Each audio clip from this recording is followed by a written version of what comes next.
Halo, dengan dari cewek Indigo di sini. Gua hari ini nggak sendirian loh. Gua sama temen gua. Namanya siapa? Panggil saja Habalina.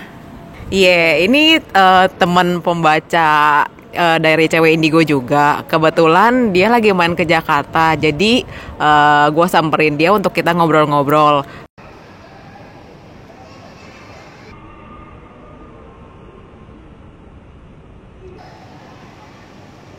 Banyak ternyata. Gue baru bisa lihat kalau pakai kamera. Kalau lihat apa bare eyes nggak bisa lihat. Lu lihat nggak? Ini tadi kita ngobrol malah rame. Tadi ada sekitar 4 atau 5 sosok di belakang lu sih. Mereka malah sekarang gantian dengerin kita ngobrol. Yang tadinya nggak boleh ya. Berasa nggak? Berasa sih panas soalnya, anget. Angetnya anget enak tapi nggak anget yang ngusir. Jadi mereka kayak ini ngobrol apaan sih? Pengen denger. Sekalian juga mungkin mereka juga pengen belajar juga kali kita ngapain. Oh ya, syukurlah. Nah, gue pengen tanya deh, kan kalau kita ngelihat dewa-dewi kayak gitu, ada yang cantik, ganteng, kan mereka tuh sebetulnya nggak punya fisik dan mereka kan bisa berubah fisik kan. Maksudnya, mereka itu bisa berubah wujud gitu loh. Maksudnya, bagaimana kita yakin bahwa sosok yang gue jumpai adalah misalnya dewa ini atau dewi ini? Maksudnya nggak ketipu lewat penampilannya. Gimana tuh cara taunya? Kembali ke tipe-tipe indigo. Ada yang matanya benar-benar bisa bedain, ada yang nggak bisa. Dan ada yang bisa dengar dengan jelas, ada yang nggak bisa dengar sama sekali. Nah, kalau aku kan memang dari kecil bisa. Dan dari kecil itu udah kayak mencoba belajar mitologi, legenda atau apa. Zaman dulu kan banyak kan itu buku-bukunya. Dan di perpus sekolah juga ada bukunya, juga aku ambil, aku baca. Jadi dari situ aku belajar, oh ini ngebedainnya gini, latihan sih memang. Cuman latihannya juga nggak aku ke kuburan gitu, enggak juga. Kebetulan aku sekolah di sekolah yang dulunya bekas penjara. Itu waktu SD. Terus waktu SMP SMA itu aku sekolah di sekolah yang bekas gedung administrasi Belanda juga. Dan pernah dipakai jadi rumah sakit darurat waktu pertempuran 5 hari di Semarang waktu itu, salah satunya. Jadi dari waktu sekolah itu aku belajar ngelihat, oh ini manusia asli, ini enggak, ini baik, ini enggak, ini nakal, ini enggak. Jadi pelan-pelan dipelajarin. Dan kebetulan aku itu juga sering kan ke tempat-tempat ibadah itu kan, ke gereja iya, ke kelenteng iya, wihara iya, sering jalan-jalan. Terus kalau aku biasa ke masjidnya bukan masjid yang di dekat-dekat rumah atau di dekat mana, tapi aku biasanya ke Demak, ke kota Demak, ke makam Sunan Kalijaga. Di situ juga aku belajar gimana ngelihat yang oh ini baik, oh ini enggak. Jadi dari situ pelan-pelan belajar nyortir satu-satu sih. Yang mana yang dewa-dewi, yang mana yang enggak, yang mana yang nakal, yang mana yang enggak. Nah, tapi gimana bedain identitasnya? Kan kalau misalnya dari visual aja itu bisa diandalin nggak sih? Maksud gue kayak misalnya Artemis yang bawa busur Artemis ya. Ya. Nah, kalau misalnya andai kata ada roh rendahan lain yang ngambil wujudnya si Artemis, dia bawa panah, lu bisa bedain nggak tuh? Kan sama visualnya. Visual sama, energinya beda. Beda banget, berasa. Kalau dewa-dewi itu biasanya cenderung emas. Dalamnya Feeling majestic gitu ya? jadi kita ketemu bukan merasa kayak ditekan. Kita ketemu malah, oh ini ternyata, malah kita seneng cenderungnya. Malah cenderung kita malah cenderung ntar kita yang kepo. Itu mah lu kepo. Malah jadi kalau secara visual, orang yang cuman lihat secara visual nggak pernah memperdalam, nggak pernah belajar nyortir satu-satu, itu bukan aku bilang gampang ketipu ya, cuman harus lebih hati-hati sih. Tapi kalau udah yang biasa nyortir satu-satu ngeliat itu kan, itu ketahuan kok. Aura paling luarnya tuh emas, bener-bener emasnya, bukan cuman kilap-kilap, berkilau gitu, enggak, bener-bener full emas. Mewah ya, mewah. Wah, mewah sekali. Dan itu sering sih zaman dulu sih, waktu kecil sih. Kalau sekarang kadang malah sering itu, malas lihat. Kadang kalau udah capek banget gitu lihat secara nggak sengaja gitu, wow, makin capek. Kenapa makin capek? Kadang dikasih wejangan, dinasehatin, beneran. Pernah ketemu kan, dinasehatin, kamu jangan gini, kamu harusnya gini, kamu jangan gini. Iya. Ya udah, lain kali kalau lihat belakangan lihat aja. Nggak bisa, dipanggil langsung, beneran. Hei kamu sini, beneran dipanggil.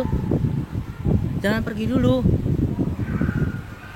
Oke guys, kayaknya makin banyak ini yang datang. Tiba-tiba kami lagi ngobrol tuh anginnya makin gede dan kayaknya pada datang. Oke, terima kasih pada hadir ya. Gue sangat merasa terhormat. Gue lagi ngerekam buat daerah cewek ini terus banyak.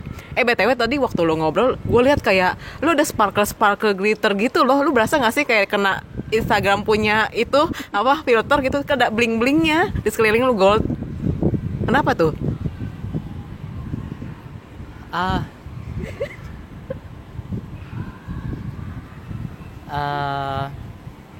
Bukan nyombong ya. Yeah. Bukan nyombong ya. Cie. Dari kecil kan emang udah kalau dari tradisi kan ada kue pang kan. Di tradisi Cina kan ada kue pang kan, dijadiin anak angkat kan. Nah, kalau aku kasusnya dulu bukan sama orang, tapi di kelenteng. Nah, lucu dan anehnya gini. Setiap ditanyain dulu kan di kelenteng itu kan ada mediumnya kan, ditanyain dewa A, B, C, D, E, semua dewa nolak. Yang mau terima cuma satu. Kasian dia. Yang mau terima cuma satu, Dewi.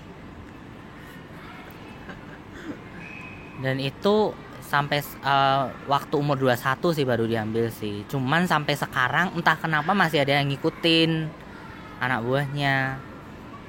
Tapi relasi lu sama Dewi itu baik. Baik banget sih, sering curhat sih. Oke, ini dia. Kalau Indigo tuh curhatnya sama Dewi, bukan sama manusia gitu ya. Ada lah yang curhat sama orang lain lah. Cuman kadang kan gini, kalau kita curhatnya sama yang sebelah, sama yang makhluk sebelah, kadang ditanggepin, kadang enggak. Kadang gini, kadang mereka enggak tahu apa yang kita mau. Kita mau solusi misalkan, ternyata enggak, mereka enggak ngasih solusi sama sekali. Mereka cuma jadi pendengar yang baik, a great listener. Jadi kita ngomel apa, mereka dengerin. Terus udah ya, sabar ya, ngelus-ngelus, udah gitu aja. Kadang malah kita yang bete sendiri. Ini gini, kita pusing minta cari solusi, minta bantuan. Kenapa malah disabar-sabarin? Tapi gue rasa itu karakter juga sih. Kayak misalnya kan ada tipe orang kayak gitu kan. Maksudnya dia nggak bisa kasih solusi, terus ya udah gue dengerin aja deh. Ntar ya udah sabar kayak gitu. Ya nggak sih? Pernah suatu ketika ini cuman ngomel, nggak nyari solusi sama sekali, cuman ngomel. Ini gimana sih gini, ngomel panjang lebar A sampai Z, nggak ngarep solusi. Dikasih solusi. Jadi kamu tuh harusnya begini. Ini apaan deh ini? Jadi, nah, ada yang ikut nih, ada yang komen nih katanya manusia memang susah ditebak. Ya kan memang, kamu juga susah ditebak. Maunya apa? Nah lo, jadi temen gue sama satu makhluk gaib pada mulai baper nih. Orang tua lu tahu nggak sih lu bisa kayak gini? Orang tua malah tahu. Jadi gini kasusnya. Zaman dulu kecil kan sering dibawa ke kelenteng Gunung Kawi kan, yang kelenteng yang yang bener-bener kuno kan zaman dulu. Ada satu orang ngikutin. Dia cuma ngomong sama si mama. Waktu si papa pergi, dia nyamperin si mama. Dia cuma bilang gini, aduh ini anak lucu ya, ini aku kasih foto dipajang aja di rumah. Udah waktu dibuka sama si mama, itu kan foto Dewi Kwan Im. Foto Dewi Kwan Im udah. Terus si mama bingung kan, mau bilang, belum sempet bilang terima kasih, orangnya cari nggak ada. Jangan-jangan itu bukan manusia? Nggak tahu sih. Terus si mama takut, ngajak si papa langsung pulang, pokoknya pulang ke Surabaya waktu itu. Dari Gunung Kawi ke Surabaya kan deket kan waktu itu kan, cuman berapa jam. Langsung pokoknya mama ngajak pulang. Waktu itu lu umur berapa tuh? Umur 3 bulan kalau nggak salah. Jadi si mama panik, udah takut, pulang lah. Terus kejadian keduanya di Ungaran, di kelenteng juga. Itu kelenteng di Gunung Kalong. Itu juga kejadiannya sama. Cuman yang ini nggak ngasih barang apa sih. Dia cuman kayak apa? Cuman ngegendong sebentar. Udah, terus dikembaliin lagi. Udah. Dikira temennya mama kan. Temennya mama baru datang naik. Halo. Apa kabar gini. Loh, bukannya barusan gendong ya? Bukan barusan ini. Enggak, aku barusan datang. Terus ceritanya ada yang gendong gini. Terus sama temennya, ya udahlah, positif aja lah. Mungkin bukan setan, bukan apalah, mungkin siapa gitu penjaga di situ mau gendong. Jadi sejak kecil udah beneran penuh hal-hal yang aneh sih. Jadi orang tua juga udah nggak heran. Udah gak heran, tapi lu cerita-cerita gak kalau misalnya ngeliat sesuatu atau punya pengalaman mistis pertama kali cerita ke siapa? Kalau mama cerita itu zaman kecil dulu. Jadi waktu itu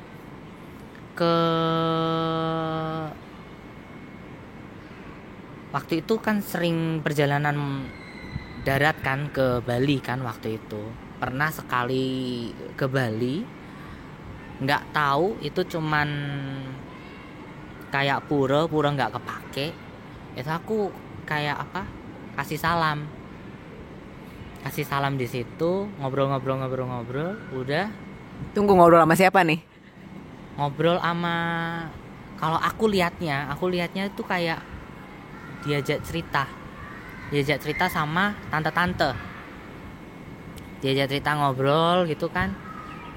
Ditanya dari mana, ke Bali sama siapa, terus orang tuanya mana, kok nggak kelihatan. Itu di situ. Oh, ya udah, sini diantar ke itu kan. Terus aku ngomong sama si mama, itu ada yang nganter gini. Si mama tanya sama yang jaga situ kan, sama pedandanya situ. Oh, nggak apa-apa, itu lihat penjaganya sini. Tapi yang lu lihat beneran solid atau lu lihat pakai mata batin di astral?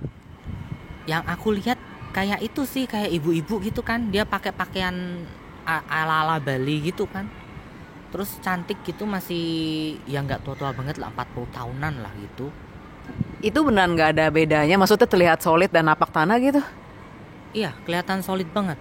Jadi nggak kelihatan transparan, nggak kelihatan melayang. Jadi benar-benar solid duduk di situ. Oh, oke. Ini ada lagi yang baru gabung, lu lihat nggak?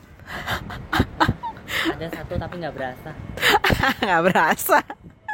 Oh ya, tadi kan lu bilang kalau misalnya dewa-dewi itu auranya tuh gold gitu kan. Kalau misalnya angelic gimana? Angel. Jangan lupa subscribe channelnya Tiara ya.